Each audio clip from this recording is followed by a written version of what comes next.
Hey guys, and welcome back to my channel. So you're probably wondering why I'm sat here looking like I'm about to do the hula hula dance. That's because I want to talk to you guys today a little bit about my journey trying to become more sustainable and my experience so far. Okay guys, so before we start, I just want you to think about some things while you're listening. So I've prepared 5 questions for you. If you're not entirely sure on the meaning, have a listen and see if you can work it out. You can always take a picture of it as well, so while you're listening, you can refer back to the questions. So number 1 is, what happened to my glove the first time I did a beach clean? Number 2, what's one swap that hasn't lived up to the original? Number 3, what used to put me off when shopping for clothes? Number 4, I gave up eating meat this year. Give me 2 reasons why. And the final question, what am I big on? If you think you have the answers, leave a comment down below and I can check them for you. So first of all, I'd just like to state that I'm not an expert and I'm not completely plastic free. I still use a lot of plastic, unfortunately. But I am trying to experiment with different things and try to cut down on the amount of plastic I use, etc. So I'd like to say that first of all, I'd say that I'm naturally quite conscious about the environment just because I've grown up in a place that's surrounded by trees and fields and forests, etc. So I've always been quite in touch with nature. It's not a new thing for me. So when I was younger, I used to go outside and play with my friends after school. This was before the iPhone, etc. Don't get me wrong, I used to play inside on my Nintendo 64. But I was always outside climbing trees. So I feel like I have this type of connection with nature. And I've always loved animals. I'm really passionate about animals as well. So I kind of grew up knowing basic things like you should try and recycle and you shouldn't throw things on the floor, basic kind of things that some people still don't seem to know not to do, which is really strange for me. When I see people throwing rubbish on the floor, I find it really weird, but then I have to remember probably they weren't raised in the same environment as me and possibly they've grown up in a place where there's little or no nature, so for them it's not something they would ever think about. But I truly believe that everyone can make a little bit of a difference. Some people, I think, look at me as if to say, why are you making an effort? Why are you doing these things? And for me personally, I can't just sit and do nothing. Like, I do truly believe that the government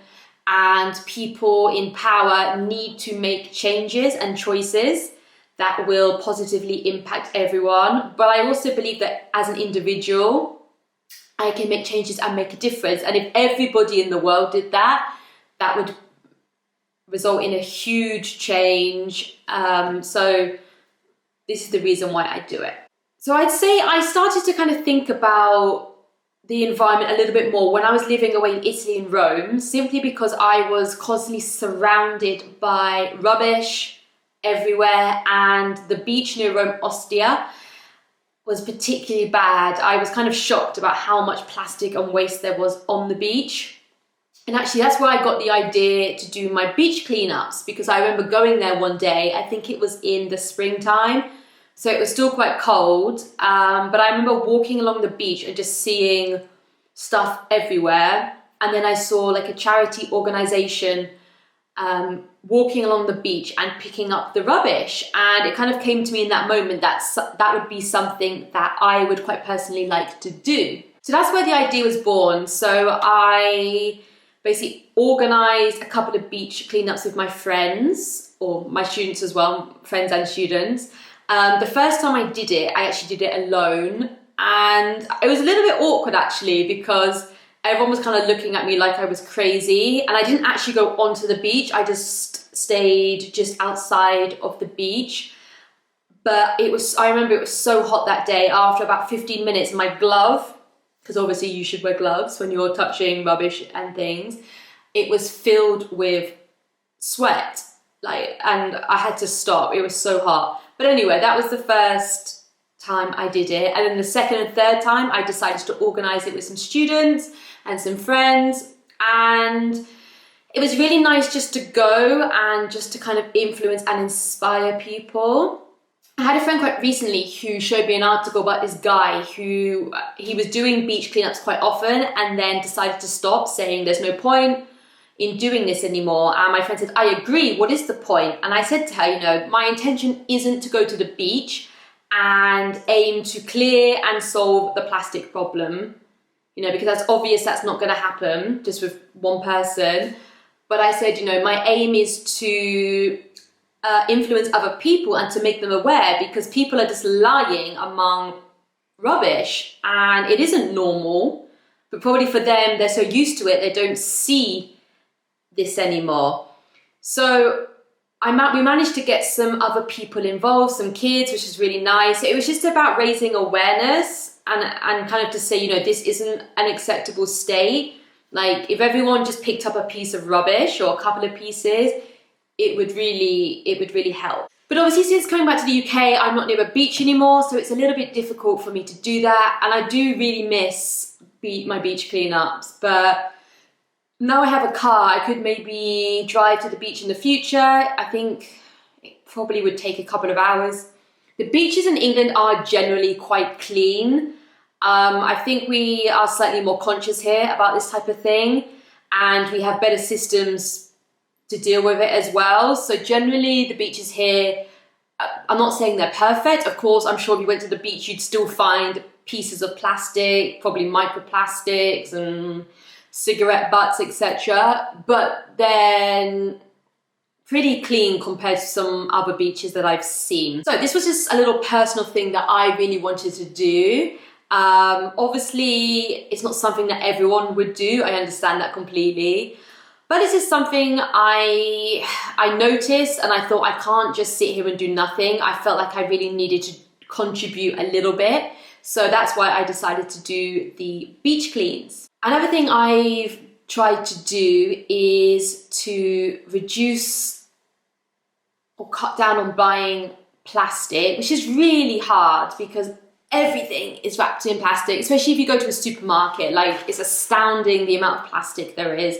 So I do try and go to the market as often as I can, and I take my own bag with me, and inside I have some vegetable bags.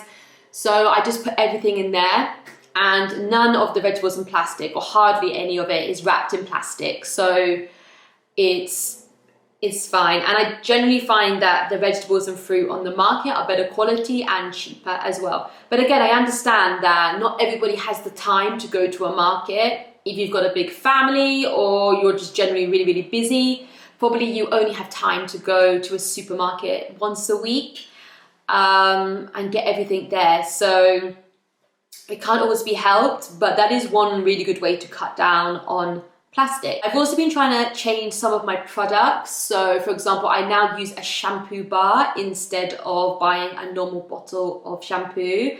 And I recently got a conditioner bar as well. So some products I find I prefer, like the shampoo bar, definitely. But then there have been swaps I've made where I'm not so sure. So for example, I got a deodorant bar the other day, and truthfully, I don't find it as effective as my normal deodorant. So I think it's just kind of trial and error with these kind of things. You know, there are many different brands and options available. So it's just kind of worth trying different ones. But again, it is expensive.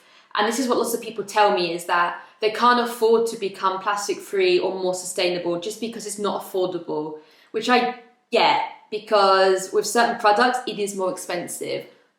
But there are certain things that I see that literally make no sense to me. For example, people who buy bottled water every day, yet claim buying a reusable bottle is too expensive. It's like, I'm sorry, what? Like, you can buy a bottle for like £8, and what? Let's say you're spending £1 a day on bottled water. You're easily gonna get your money back, like within a week or two. So that for me makes literally no sense. Just like people who buy 2 or 3 cups of coffee a day in disposable cups, yet never think to just take their own reusable cup. For me, again, there's just literally no sense in this. Again, if you take a coffee cup into a cafe, generally it's cheaper. They reduce the price by, I don't know, 25p. But if you're doing it every day, like 2 or 3 times, you are going to save money long term. So again, that's just something that doesn't make any sense. Also, shopping bags, people, come on. You can so easily take your own reusable bag to a shop, to a supermarket. And actually, I see a lot of people doing this now. So for me, they are easy swaps. They're not even sacrifices because they're so easy to do and you're actually saving money. So for me, with these, there's absolutely no excuse. But with the other things, I get it. It's not so easy to change and generally they are more expensive.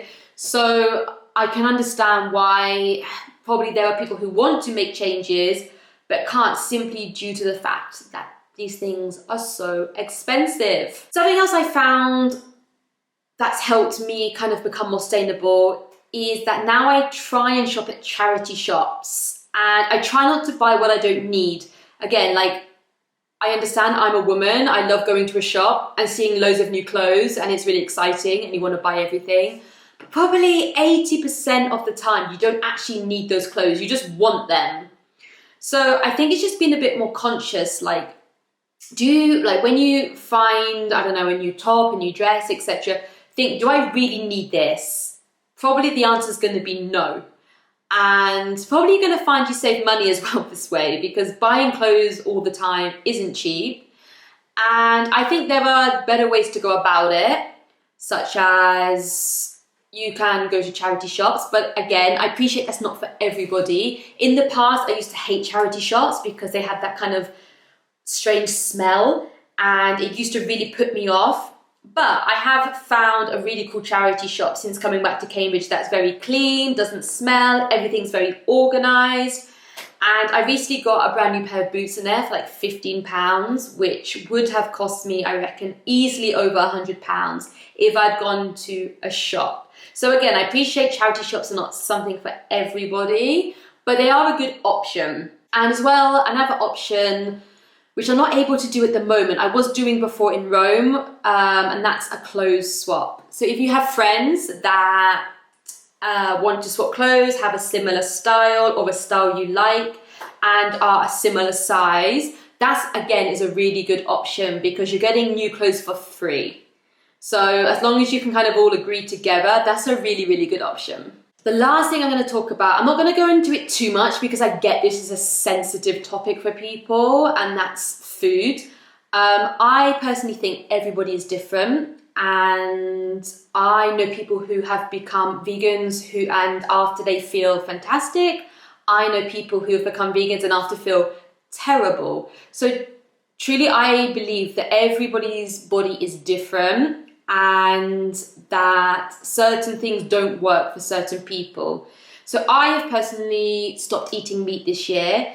There was actually quite a few reasons to this, not just because of the environment, that was one factor, but also due to other things. I still eat fish occasionally, maybe 1 or 2 times a week, and I do still eat dairy.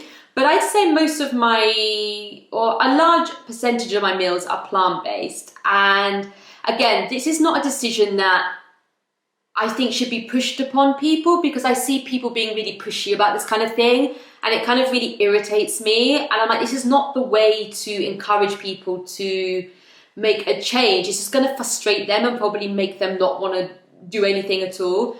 But yeah, I do think going more plant-based can really help. As we all know now, meat is a massive contributor to global warming, and personally, I think you have to be a bit careful with meat these days because for me personally, when I did eat meat, I was very big on quality. Like, I would rather eat less meat that is better quality than meat that's cheap but every day. So I think in general, if you do eat meat, you just need to be careful because some of the meat in the supermarket is funky, and that's actually one of the reasons why I stopped, because I didn't trust the quality or where my meat was coming from. But again, this is a personal decision. Like, if you want to keep eating meat, that's fine. just like if you want to keep eating dairy or fish, but just be aware that obviously this is a huge impact and that eating slightly more plant-based probably would benefit you and the environment too. But it is a personal choice. Okay guys, so that's all I have for you today. I hope you've enjoyed my input and have possibly taken away some ideas. Any change that you can make will have an impact, so don't let anyone tell you otherwise. And I wish you all the luck in making your changes. See you guys soon. Bye.